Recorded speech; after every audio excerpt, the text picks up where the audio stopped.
right, we are joined by Mr. Hockey himself. When Pat says before we crack the mics, I've got some hockey questions, then we roll out the red carpet for you, Pat. So fire away. These are pretty simple questions, but the first one is I was reading a game story on the Wild, and it says this has to be a typo. Jordan Greenway scored his first goal of the season. No, it's true. I can confirm it. How is that possible? The guy I saw it in person. How is that possible? Let's see here. That he never slow start. Yeah. What's his problem? He can't put the biscuit in the basket, huh? Yeah. He tipped in a puck last night. In fact, it was a patented Patrick Reusse goal last night. Tip in right in front. But what does he take? No shots or what? What's the He doesn't deal? shoot a lot. No, he moves his feet a lot. He's a big rig. In fact, that's the nickname. Big rig. I love the that. big rig. But no, Pat. He can ghost and kind of coast around for a long time. Well, who do we got him playing with? Stewie Gavin and Gaetan Duchesne or something that he can't ever score a goal for? Basil McRae. He's playing with Perry Berezan. No, he's back with Eric Sinek and Foligno. They tried Eric Sinek to start the season with Kaprizov, and they abandoned that now, and so it's he's back with the two guys that Dean likes to play him with the most. Wow. Well, I saw that, and here's my other one. Rob Brindamore, where's he coach? Carolina. Yeah. Gets fined $25,000 for screaming at the refs. Yeah. Off the bench. What the hell's that? It's hockey. They scream at the coaches, scream at the refs. That's what they do. Yeah, I've never heard. Are they doing that? Is that a thing? We're finding coaches for yelling at refs? Yes. In fact, the league sent out a memo a couple days ago, basically saying that there has been such a proliferation of coaches screaming and complaining to the press that they're going to start to fine them $25,000 each time they do it now. And the NFL doesn't do that yet. So this is the start of something? Yes. So what is there screaming, like if the screaming includes profanities, then you're going to get fined, or just screaming in I think general? it's arbitrary. I'm sure it's F-bombs, but I suppose it depends upon what of a softy ref you have, whether he writes you up or not. Yeah, that's right. Do you remember, Pat, though, what drives me crazy is back in the day when Sonmore would get mad and he would grab a player's stick and he would get up on the bench and take the stick and bang it off the boards to get the attention of the ref and yell and MF that guy. I miss those days. And then between periods, Louis would go downstairs to the officials' room, pound on the door, and MF him some more. Yes. That was, and you and I have always talked about Ronnie Carone from the St. Louis Blues, who was mentally ill, nicest guy ever. And then the game started, and he was insane. That's hockey. That should be, that's part of the game. And, Ren Blair, the first coach, wasn't athletic, but he was known to stand on the boards and scream at them. I miss those days. I can't believe you're finding a hockey coach for screaming at the refs. That's what they do. The guys who get away with it more than anybody, NFL coaches can still scream at them, I think. Oh, it's yes. Yeah. And it's usually what do you call him? The side judge or the linesman, whatever you call that guy. Like, he'll make some calls, but usually that guy takes the brunt of the mad coach for the umpire or the ref, whoever's in the middle of the field, right? Yes, that's in fact, those are the guys they must, when they're assigning them to positions, they must say, who has the worst hearing here? Let's put Larry over there. He can't hear anything. He can't hear what they're screaming at him anyway. But every sport is getting, umpires don't take nearly the abuse that they used to take, and NBA, they slap technicals on guys left and right. But the hockey, man, God never intended hockey to not be. Soccer refs get abused rather viciously too, but they're usually the coach is so far away they can't hear them anyway, right? All right. So if your resting wild temperature is 98.6 degrees, what is your level of wild fever right now, Pat?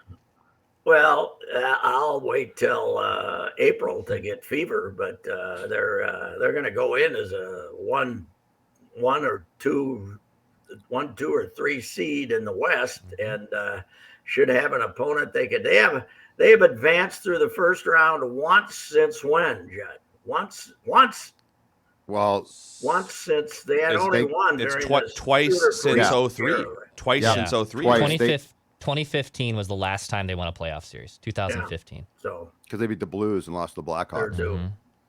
Yeah, they Yeah, you think? this is going to be, if you get beat in the first round this year with this team, there's going to be some upset people because there's, this is a well-timed good season for them though, because obviously the season tickets were way down at post-pandemic, and there's as that we saw that Tuesday night crowd when even those liars could only announce 15,000. That the season ticket base wasn't the old 16,000 that it was for years.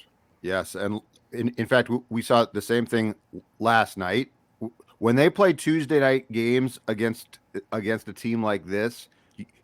You can't fudge it. Like, there are a lot of good empty seats. What are they gonna do with that franchise in Phoenix? They're in worse shape than Florida because they're getting evicted. The greatest story ever. That's an old school sports story we'd rather have a flower show than you guys in our sparkling new arena out here. So. Oh yeah, you're right. Yes. Anyway, those are my hockey questions. Okay. What else we got going? Well, I think the Timberwolves are. I think this might be the best start to a Timberwolves season since the Jimmy Butler season, I guess. And they did have a year where they started like 10-8 and then lost 11 straight under Ryan Saunders. So I guess they have started like 10-9 before.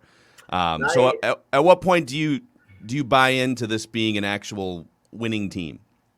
Right now, because when you look at the West, I said it the other day, 4 seed is possible. There's just a big jamble of mediocre teams, and you might be better than most of them. You got 3 good teams, and the rest of them are, not much to write home about. Now you look at the Lakers, and you would expect them to pick it up a little bit. But LeBron is, you can finish ahead of the Lakers. The Lakers are going to win 40. They could win 43, 44, don't you think? Yeah. I mean, the West isn't that good. The Spurs stink. Memphis isn't as good as they were supposed to be. Morant's hurt. That hurts, obviously. But there's, New Orleans is terrible. There's enough. Sacramento is not as good as people thought they were going to be. Okay, and they're not okay. But I did watch a lot of the second half of the Warriors and the Suns last night. That was a hell of a game, even after Devin Booker pulled a hamstring. So that'll hurt them for a while. But Chris Paul was fantastic down the stretch. He's still got that little 8-foot bunny when he wants to get it, man. He was terrific. Yeah, he just gets to that elbow they know he's gonna do it. He knows he's gonna do it. The entire arena does, and he still gets that shot off. I love a guy who doesn't need to shoot threes or layups, who will still shoot the 12-footer and make it and break your heart. And they played defense like crazy against Curry last night too. They have this Mikal Bridges, and he defended the hell out of Curry last night and made him rush all his threes. And that was a good game. And they play again Friday night, I think, in Golden State at San Francisco. But that was a fun regular season game, and that crowd was going insane. Yes. Right now, I don't know, maybe I'm wrong, but I think there's more Suns interest than Coyotes interest in Arizona right now. It's pretty close. You sure about that? It's pretty close. It's a pretty big hockey town. I'm going out on that limb right now and saying Phil Kessel's pretty big there, Pat. I'm not sure. So when I didn't even look at our schedule. Our fellas home got to be home again this week, right? Who, the Wolves? Yeah, the Wolfies. Monday against the Hawks.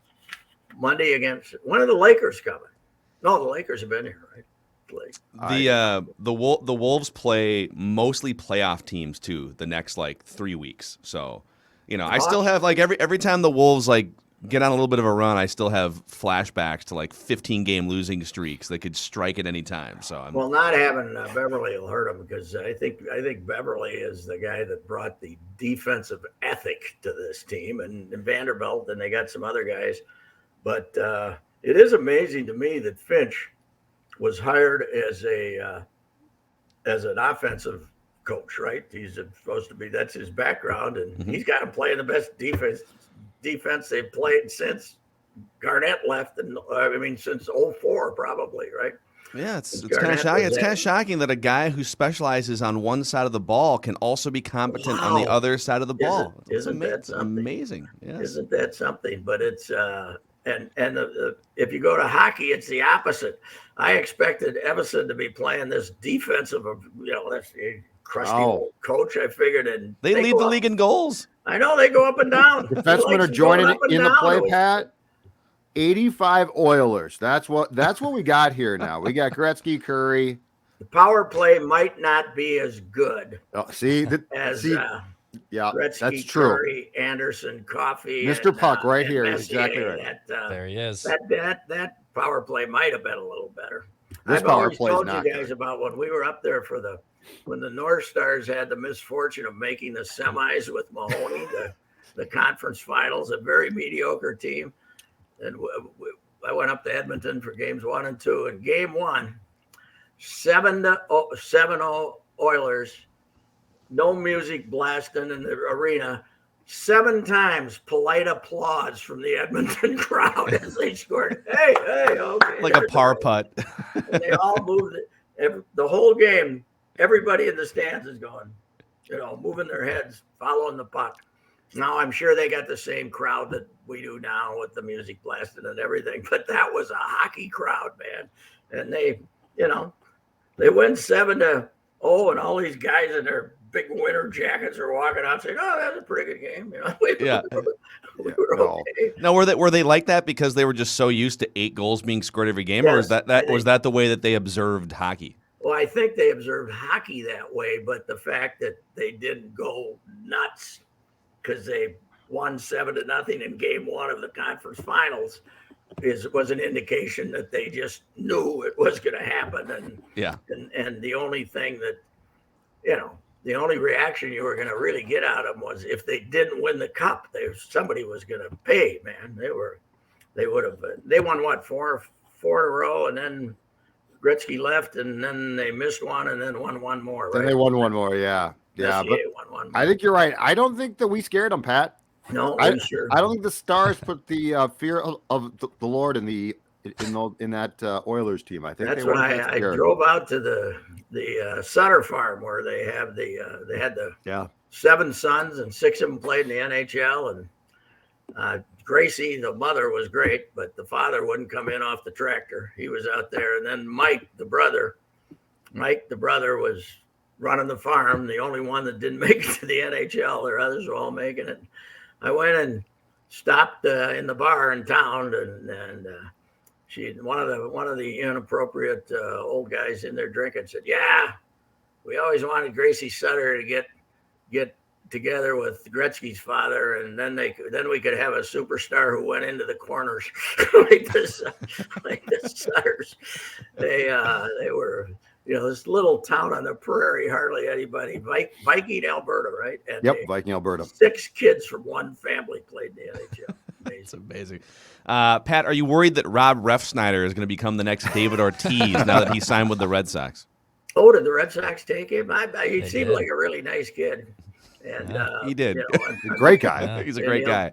He'll enjoy Pawtucket and get up. If somebody gets hurt, he'll get to play a little bit a couple of times. But when you're announcing you got your alleged center fielder for 7 years, it doesn't look good for either. It wouldn't have looked good for Rob, and it doesn't look good for Jake either. I think. Although Jake, that was weird. They signed Jake, but then they sent him to.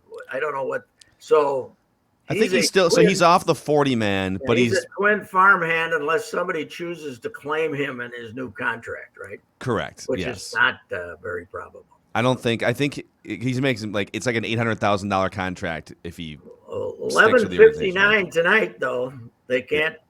if Yeah, it's anybody's over. on the 40 man, they can't deal with them at all. I don't think after tonight, after the lockout starts tonight. So. Mm-hmm. Yep. Boy. No. There's probably going to be more signings. There's a couple big shortstops out there still, and some pitchers. Today, it would have to be today. It would Yep. have to be today. And also, all the guys who got non-tendered, they moved up the non-tender date so they could make deals today if they wanted to. So, Twins might make a deal with a non-tender guy or two today. Who knows? Yeah, it's been fun. It's been a lot. I'm sure they'll be back in June if we're lucky. I was looking up some stats from when Byron Buxton signed with the Twins, because if I get a chance, I want to ask him what he thinks of the game that he came into and what he sees in the game now. 13 hitters over 300 in both leagues, 66 pitchers in a 6-game World Series, and 8,000 more strikeouts than the year that he signed in the big leagues. I wonder what he could have played football. He could have actually had people watching him if he'd stayed healthy, right? I wonder how he would have been. Would he have been a receiver? I mean, he would have been an incredible football player. He was a running back in high school, but they might have turned him into a receiver because he certainly didn't have the thick body when he came out of high school. He's gotten bigger now, but he. I think if he got the corner, he would have been in good shape, don't you? I would have hated to have been trying to cut him off with the angle I had on him. Could return kicks. Yeah, he could. How about the guy the Vikings have discovered that none of us ever heard of? Wangwu, yes. Yeah, brought in an Iowa State boy, Iowa State lad. So, yeah, he's. I think maybe it's time to get him a couple snaps on offense here going into week 13, Dalvin, that's 12. going to happen, right? He did get a snap last week when Dalvin got hurt. Yeah, it is funny that the Vikings, sometimes they just, look at this guy that's been at practice for several weeks. Really fast. What can he do? A 4.2 40. Maybe can help our offense. He's a chief. He's the kind of guy that the Chiefs bring in every year. Who's this guy? Who's hard, but So now he might not have the quarterback that can take advantage of that quite like they have in Kansas City, but it's. You can't. What do the old timers say? You can't coach speed. So no, you can't. Yeah. Yes, okay. True. We can talk more about the Vikings on Friday, but I just got a sneaking suspicion about this Lions game on the road. No, don't worry. No. Don't worry. I'm with Pat. Don't think worry. so. I don't know. The Lions have got to be properly depressed. They keep fighting. They keep chewing kneecaps. Yes, they do. They do. I knew that guy was a lunatic when he got the job, but I'm almost feeling sorry for him. I don't want to have anything bad happen to him personally, because he's got to be close to a nervous breakdown. By the way, I watched he does yesterday. Watched Roadrunner, the Bourdain movie. Oh yeah, that'll depress you. Oh really? The last half hour when you see his decline, it's pretty insightful, pretty dang good. And he used to be, the bottom line for a lot of people is he used to be addicted to heroin, and he was always addicted to something. And at the end, he was addicted to Asia Argento, the actress.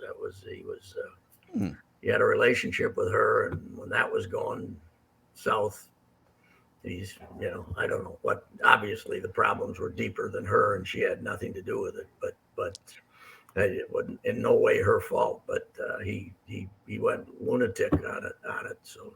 Anyway. So if the Vikings do lose to the Lions, maybe pop that documentary into a brighten the mood, and then you won't feel quite as bad. That's right. You'll I want to watch it. You'll feel worse about Anthony Bourdain, who I loved, than anything. Yeah,